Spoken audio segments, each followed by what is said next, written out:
Je suis orthophoniste, j'ai la chance d'avoir été formée dans le CHU de Tours.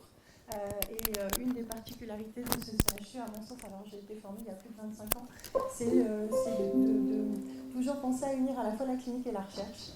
Et ça reste évidemment valable grâce au professeur Bonubrio, et c'est précieux. Et donc c'est une dynamique qui s'est poursuivie pour moi. J'ai eu la chance de faire un master de recherche de psychologie et un doctorat de psychologie cognitive à Paris. Et je travaille en collaboration avec le Centre Ressources Autisme d'Île-de-France sur l'élaboration d'outils d'évaluation chez des tout petits de 18 à 42 mois. Ce sont des questionnaires parentaux qui explorent 3 dimensions qui sont chères pour moi en tant qu'orthophoniste, qui sont le lexique, la grammaire et la pragmatique, donc les aspects de communication. Et on est dans la situation de trajectoire développementale, puisque récemment, une étudiante était venue me voir en me disant « mais on manque d'outils chez l'adulte aussi, est-ce qu'on peut en faire un ?» Et on n'a pas eu à en faire un pour le moment, puisqu'il y en a un qui existait depuis 2009, qui s'appelle la Communication Checklist Adulte, élaboré par un orthophoniste professeur de psychologie australien et par la célèbre Dorothy Bishop. Et donc, avec cette étudiante, pendant le confinement, on l'a traduit, on a fait une standardisation, une proposition auprès de personnes entourant les adultes et les adolescents diagnostiqués avec autisme. On doit maintenant le faire en présentiel. Ça, c'était l'objet des 2 communications que j'ai eu la chance de pouvoir faire au congrès des orthophonistes à Bruges. Et puis à Prague, j'ai présenté l'ensemble de la trajectoire et de l'intérêt de ce type de questionnaire chez des personnes qui sont atteintes d'autisme, que ce soit à l'âge enfant, ado ou adulte, et l'importance fondamentale de s'entourer du recueil des éléments des proches, des parents, qui sont des partenaires essentiels, et puis des maris, des époux, des frères et des sœurs, qui sont aussi des gens experts d'une certaine façon des modes d'échange et de communication, et auprès desquels on peut recueillir des données intéressantes. Et une autre étude, je ne suis pas sûre d'avoir le temps de vous en parler beaucoup plus, mais c'est une étude qui est à la croisée entre la psychologie et l'orthophonie, d'une étudiante de Nantes qui est venue me solliciter pour collaborer avec une linguiste pour étudier la compréhension de la négation en lien avec la théorie de l'esprit. Cette fois-ci auprès d'enfants de 9 ans qui ont des troubles du spectre de l'autisme. Alors, je vais faire assez vite mais bien. Et donc, Exact m'a permis de pouvoir. Donc, j'avais déjà envoyé mes résumés, j'avais eu la chance d'être sélectionnée par les comités scientifiques. C'est grâce à Exact que j'ai pu aller et financer mes trajets et mes séjours là-bas. Donc, je le fais vite. On a besoin d'outils pour évaluer le langage. Je vous ai mis les diapos en anglais parce qu'effectivement, ce sont des congrès internationaux où on communique en anglais à propos d'outils en français. Et ça aussi, c'est important. Et c'est aussi important que, et à Prague, dans un congrès de psychologie internationale, et à Bruges, on entende parler de la Bretagne et du français et d'Exact. Voilà. Je suis très fière d'avoir pu faire tout ça. Sur l'outil chez les enfants qui s'appelle le DLPFA, qui est le développement du langage productif en français, A pour atypique, parce qu'on l'a adapté, on a rajouté des éléments grâce à des parents pour noter les phénomènes de régression, les mots qui seraient apparus à un certain niveau de développement puis qui n'apparaissent plus après. On a mis des entrées pour tout ce qui était le vocabulaire des centres d'intérêt spécifiques, parce que c'est ce qu'on peut observer dans certains développements et pas dans le développement ordinaire. Et puis, on a aussi fait en sorte que cet outil soit informatisé de manière à ce que le recueil soit plus pratique, mais du coup, j'ai un gros travail de nouvel étalonnage à faire, donc je vous solliciterai de partout.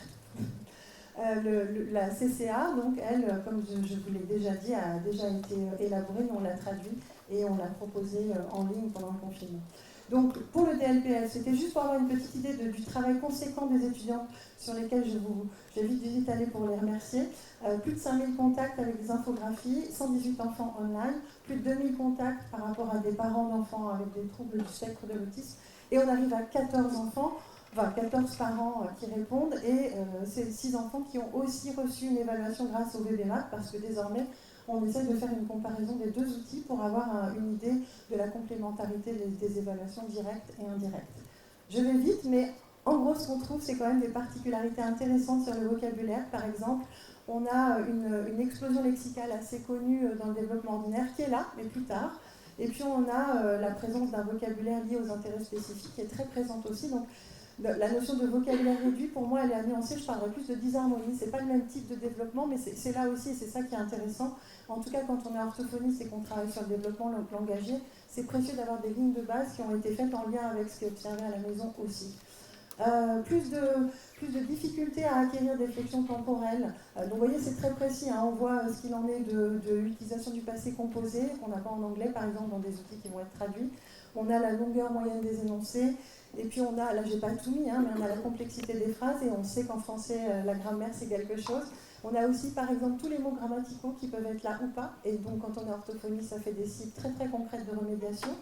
Et puis en pragmatique, on voit qu'il y a des profils qui sont vraiment très, très hétérogènes, et on a une organisation des messages qui va être affectée avec plus ou moins de maintien de l'échange. En revanche, il y a beaucoup plus de réponses et d'initiatives qu'attendues. Donc ça, c'était la belle surprise, c'est qu'en fait, c'est pas parce qu'on a un enfant autiste qu'on répond pas ou qu'on n'initie pas l'échange. Ça dépend des interactions qui sont mises en place.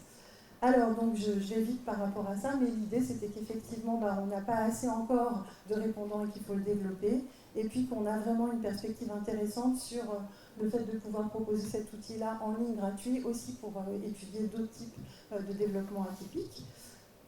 Sur la CCA, j'allais encore plus vite.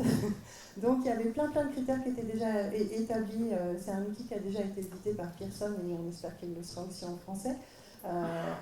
Et donc, on l'a présenté en ligne et il était proposé aux parents, aux proches, aux familles, à la personne qui était autour de la personne adulte. Nous, notre dynamique maintenant, c'est de faire comme le doctorant de Dorothy Bishop et de faire un auto-questionnaire pour la personne adulte concernée, parce qu'on s'est dit qu'il n'y a pas de raison qu'elle n'ait pas son mot à dire sur cette question-là, au contraire, et que ce serait très complémentaire. On a contacté, enfin moi je fais partie aussi de l'association PAHARI, et donc on doit travailler ensemble et sûrement qu'on sera amené à reparler de ce projet très prochainement. Ce qui est ressorti par rapport, donc nous ce qu'on a fait c'est pour voir si notre outil était pertinent, donc je vais vite, voilà, et ce qu'on trouve c'est que, j'essaie d'aller encore plus vite, j'avais fait des choses pour que je puisse vous détailler, mais en fait ce qui ressort c'est qu'on a vraiment une bonne discrimination. Les seules distinctions qu'on a, évidemment, ce sont sur les éléments linguistiques, donc il faut qu'on approfondisse la traduction avec des spécialistes et qu'on voit ça avec Pearson. Mais c'est un outil qui est tout à fait pertinent aussi en français, et donc sur ce point-là, on est très content d'avoir pu y travailler et continuer. J'ai remis ce graphique parce que je trouve qu'il est extrêmement intéressant sur le nombre d'études qui peuvent porter sur les personnes qui ont un trouble du spectre de l'autisme. Vous avez en haut le total, et puis petit à petit, le total de publications chez les personnes âgées. Voilà, c'est ce que vous disiez ce matin, madame, et c'est effectivement les adolescents, les adultes et puis les personnes âgées, on n'a quasiment pas d'éléments, et pour cause, mais c'est un peu l'idée de ne pas les oublier. En tout cas, quand on est orthophoniste, psychologue, clinicien, on les voit à tous les âges, et on a besoin d'outils d'évaluation et de remédiation à tous les âges, donc c'est assez intéressant d'avoir cette dynamique-là, et puis c'est passionnant. Et alors, donc l'étude sur la négation liée à la compréhension de la négation liée à la théorie de l'esprit. Merci à Ohana Lungu, qui est donc linguiste au laboratoire de recherche CNRS à Nantes, et puis à Chloé, qui depuis est orthophoniste. On a eu l'idée effectivement de faire cette croisée entre troubles du spectre de l'autisme, compréhension de la négation et théorie de l'esprit, parce qu'il y a plein de fois où pour pouvoir comprendre la négation, il faut avoir accès à ce qui est signifié, qu'est-ce qui est refusé, qu'est-ce qui est nié. Et puis dans la négation, il y a il y a quelque chose qui n'existe pas, et puis il y a nier une action, il y a différentes subtilités que je ne vais pas vous développer là, mais c'est très lié effectivement, et on oublie ça. Et donc quand on travaille en orthophonie à juste dire non, ou quand on se dit tiens, il ne dit pas souvent non, ce matin ça avait été évoqué, mais c'est peut-être parce que derrière il y a autre chose qui peut être intéressant de travailler et de souligner. Je voulais revenir aussi ce matin, notre collègue de Nantes disait les personnes qui ont participé à cette étude ne sont pas à même de décider. Je ne suis pas si sûre qu'ils soient. Enfin, ils ne décident pas. Et en fait, je pense qu'ils décident, mais ils n'ont peut-être pas les outils pour signifier ce qu'ils décident. Et c'est tout l'objet de notre travail qui n'est pas facile. Mais, donc, c'est une étude de master. Hein, donc, il y a un échantillon quand même assez conséquent parce qu'elle a élaboré tout le protocole. Mais sur le groupe des enfants avec autisme, on avait 11 enfants, dont 10 garçons. Et puis, le groupe d'enfants au développement ordinaire, on en avait un peu plus, et notamment plus de filles. Je vais vite sur le protocole. On a fait passer un protocole de compréhension orale dans les outils qu'on peut avoir standardisés classiques de désignation d'images, une parmi 4.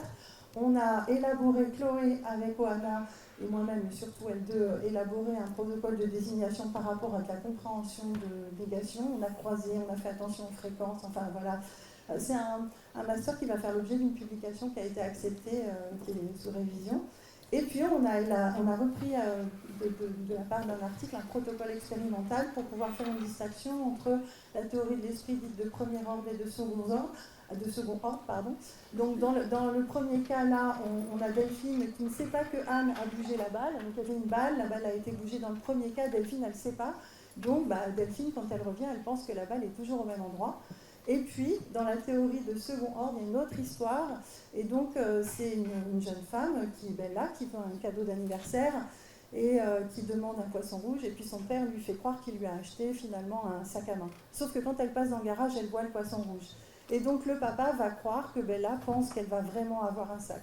Donc, il ne peut pas avoir l'information qu'elle a eue. Eh bien, on a présenté tout ça de manière beaucoup plus simple et claire à nos différents enfants qui avaient 9 ans d'âge de moyenne. Et en fait, finalement, les enfants qui ont un trouble autistique, il y a une différence, mais elle n'est pas significative, ils sont plutôt bien débrouillés.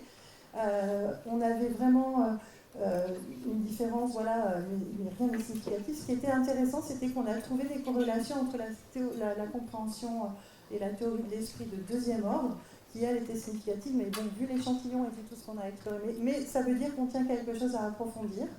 Et donc il y a un lien qu'on a pu montrer, hein, sans douter, on n'est pas les seuls, mais c'était intéressant de pouvoir déjà élaborer un premier protocole.